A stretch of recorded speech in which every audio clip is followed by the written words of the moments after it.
Komið sæl og velkomin heim í stofu. Ég heiti Bryndís Svavarsdóttir. Í dag, pálmasunnudag, er þema dagsins hinn líðandi þjónn. Í lexíunni fullvissar Guð okkur að hann hafi ekki gleymt börnum sínum. Í pistlinu þakkar Páll Guði fyrir að hann fái að breiða út fagnaðarerindi. Og í Guðspjallinu smyr ónefnd kona höfuð Jesú. En við skulum byrja þessa stund eins og alltaf á því að signa okkur og við segjum saman í nafni Guðs Föður, Sonar og heilags anda. Amen. Guðspjallið úr Markúsi 14. kafla. Jesús var í Betaníu, í húsi Símonar líkþráa og sat að borði. Þá kom þar kona og hafði alabastursbusk með ómenguðum dýrum nardusmislum. Hún braut buskin og hellti yfir höfuð honum. En þar voru nokkrir gramdist þetta og þeir sögðu sín á milli, til hvers þessi sóun á smislum? Þessi smisl hefði mátt selja fyrir meira en 300 denara og gefa fátækum, og þeir aðyrtu hana. En Jesús sagði, láti hana í friði, hvað þið að angra hana? Gott verk gerði hún mér. Fátæka hafið þið jafnan hjá ykkur og geti gert þeim gott nær þið viljið, en mig hafið þið ekki ávallt. Hún gerði það sem í hennar valdi stóð, hún hefur fyrirfram smurt líkama minn til greftrunar. Sannlega segi ykkur, hvar sem fagnaðarerindi verður flutt heim allan, mun og geti verða þess sem hún gerði og hennar minnst. Þannig hljóðar hið heilaga Guðspjall. Já, þema í dag hinn líðandi þjónn. Versin á undan Guðspjallstekstanum segja okkur að nú voru 2 dagar til páska og hátíðar ósýrðu brauðana. Og æðstu prestarnir og fræðimennirnir, þeir leituðu fyrir sér hvernig þeir gætu handsama Jesú með svikum og tekið hann af lífi. En þeir vildu ekki gera það á hátíðinni því að þeir óttuðust uppþot meðal fólksins. Þeir voru hræddir vegna þess að svo margir töldu Jesú vera spámann Guðs. Hátíð ósýrðu brauðana og páskargyðinga hafa fasta dagsetningu og því á mismunandi vikudögum. Árið byrjar að vori. Nísan 1. mánuður ársins, páskar 14. dag Nísan mánaðar og í 7 daga á eftir hátíð hinna ósýrðu brauða. Í Guðspjallinu þá Jesús staddur í húsi Símonar líkþráa.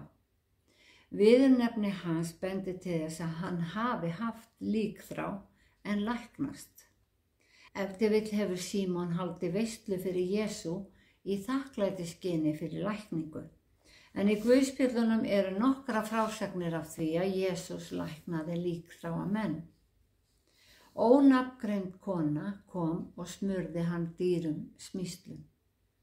Í Jóhannesarguðspjalli svipuð frásögn þó að Símon líkþrái sé ekki nefndur. Sagan gerist á sama tíma, þar að segja rétt fyrir páska. Jesús einnig staddur í Betaníu, en þar hann í húsi systkinanna Mörtu, Maríu og Lasarusar og það María sem smyr fætur Jesú. Ilmur smyslana best allt hús og gagnrýnin í báðum sögunum svo sama. Mönnum fannst magnnótkun þeirra vera sóun. Þau voru virði nærri heilla árslauna. Í aðfinnslum þeirra spyrja þeir af hverju seldi hún ekki smyslin og gaf fátækum peningana. Menn oft fljótir að hafa skoðun á því hvað og hverjum aðrir eiga að gera eða gefa. Enginn þeirra sá verknaðinn sem kærleiksverk að þarna valdi konan að gefa drottni þessi smysl að gjöf. Þau voru meira en 300 denara virði, meira en 300 daglauna virði eða meira en 300 daga af lífi hennar og þeim fannst það sóun. En Jesús var þakklátur, hann aðyrti þá og sagði, látið hana í friði, gott verk gerði hún mér. Hún hefur smurt mig fyrirfram til greftrunar, en hún hefur varla haft það í huga, hún vildi gera gott. Ef við gefum okkur að báðar þessar frásagnir sé af sama atburði og að konan í guðspjalli dagsins hafi verið María, þá vildi hún nota tækifæri sem hún fékk þarna til þess að sýna Jesú þakklæti sitt og umhyggju. Fátækir voru jú alltaf nálagt eins og Jesús sagði, en hver sem konan var, þá vissi hún ekki hvort hún myndi hitta Jesú aftur. Hinn mesta eftirsjá í lífi margra einmitt þegar menn átta sig á því að þeir mistu af góðu tækifæri. Því að við erum jú mörg með frestunar áráttu. Efust að nú sé rétti tíminn eða að þetta sé rétta tækifærið eða við ætlum að bíða eftir betra tækifæri. Við vitum að þarna rétt fyrir páska var síðasta tækifærið fyrir þessa konu til að sýna Jesú þakklæti og umhyggju. Og Jesús sagði að verk hennar myndi ekki gleymast. Hvar sem fagnaðarerindi verður flutt allan heim, mun þess vera getið sem hún gerði og hennar minnst. En íhugum aðeins fyrir hvað hennar minnst. Það fyrir kærleiksríkt verk hennar að smyrja Jesú? Nei, eftir að hafa lesið og hlustað á söguna mönnum sennilega ferskastar í minni aðfinnslur gestanna verðmæti smyrslana. Og já, við nánari athugun þá það einmitt verðmæti þeirra sem lýsa kærleik hennar. Hún gaf Jesú það besta sem hún átti og kannski öll smyrslin sem hún átti. Þetta var gjöf til Guðs. Og gjafir til Guðs málefna enn vel þegnar og reyndar erum við hvött til að gefa. Jesús sagði fátæka hafið þið alltaf hjá ykkur og hinir fátæku þarfnast hjálpar. Lexían úr Jesaja 49. kafla og hún hljóðar svo: Lofsyngið himnar, fagna þú jörð, þér fjöll hef ég gleðisöng því að Drottinn hughreysti þjóð sína og sýnir miskunn sínum þjáðu. En Síón segir, Drottinn hefur yfirgefið mig, Guð hefur gleymt mér. Hvort fær kona gleymt brjóstbarni sínu að hún miskunni eigi lífsafkvæmi sínu og þó þær gætu gleymt, þá gleymi ég þér samt ekki. Ég hef rist þig í lóa mér, múra þína hef ég sífellt fyrir augum. Í versunum á undan Lexíunni segir að Guð muni kalla saman lið sinn allstaðar að úr heiminum og þá verði ástæða fyrir heiminn og jörð að fagna. En Guð hefur ekki gleymt lið sínum í Síón. Guð muni aldrei gleyma borg sinni, hún sé rist í lófa hans og múrana hefur hann sífellt fyrir augunum, því að þar mun líður hans safnast saman. Við leit á Google fann ég að Síón fjall í álíka hæð yfir sjávarmáli og Esjan. En í Míka segir, en sjá þeir dagar koma að musterisfjall Drottins stendur óbifanlegt, hæst allra fjalla og gnæfir yfir hæðirnar. Þangað munu þjóðirnar flykkjast, því að frá Síón mun kenning berast og orð Drottins frá Jerúsalem. Já, Síón margsinnis nefnt í Biblíunni. Í Salmi 48 fjallið sagt vera Guðs heilaga fjall. Síón fjall eða hæð í Jerúsalem, staðsett rétt fyrir utan múra gömlu borgarinnar.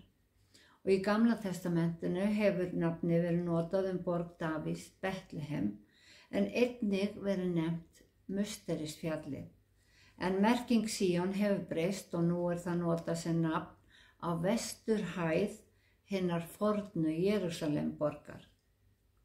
Á musterishæðinni, sem nokkurs konar upphækkað torg við vestur musterisvegginn í Jerúsalem, stóðu á biblíulegum tímum 2 musteri gyðinga. Guð hafði ekki leyft Davíð að byggja sér musteri, svo það var Salómon konungur sem byggði fyrir á musterið, en það musteri var lagt í rúst árið 586 fyrir Krist, þegar þjóðin var herleidd af Babylóníumönnum. Lexían segir að Guð muni ekki gleyma Síon, sem Guðs heilaga fjall. Á því fjalli var musterið, hinn heilagi staður Guðs á jörðu, og í því var hið allra heilagasta þar sem að sáttmálsörkin stóð. Þangað inn fór æðstipresturinn einu sinni á ári. Fyrir framan hið allra heilagasta var fortjald. Þegar Jesús dó á krossinum rifnaði það niður í miðju sem táknar að Guð yfirgaf musterið. Það var ekki lengur heilagt því að Jesús var hinn fullkomna fórn. Árið 70 eftir Krist féll þetta síðara musteri eftir að hafa staðið þar í 600 ár og í dag stendur moska Íslams á grunni þess. Já, margt hefur breyst síðan Jesús gekk götur Jerúsalem og nú bíðum við hinnar nýju Jerúsalem, en í henni verður síðasta musteri Guðs staðsett og það mun standa að eilífu. Í pistlinum segist Páll vera í óslitinni sigurför og vera þakklátur fyrir að fá að vera þjónn Guðs og fá að breiða út þekkinguna Krist. Hann líkir starfinu við ilm, já, eins og ilmurinn af smyrslum konunnar í Guðspjallinu fyllti húsið, þá þarf ilmur fagnaðarerindisins að breiðast út og ná til allra Guði til dýrðar. Í Rómverjabréfinu skrifar Páll: Ég fyrirverð mig ekki fyrir fagnaðarerindi, það kraftur Guðs sem frelsar hvern þann mann sem trúir. Já, þema í dag hinn líðandi þjónn. Í frásögninni af konunni sem smurði Jesú sáum við að konan sem sannarlega var þjónn Guðs fékk ávítur frá öðrum gestum. Já, góð verk ekki alltaf séð sem góð verk og þjónar Guðs fá ekki alltaf þakkir frá samtíðamönnum sínum, en hinn góðu verk fara ekki fram hjá Guði. Á pálmasunnudag reið Jesús inn í Jerúsalem, hina helgu borg, á heilugu fjalli Guðs, þar sem hið heilaga musteri Guðs stóð.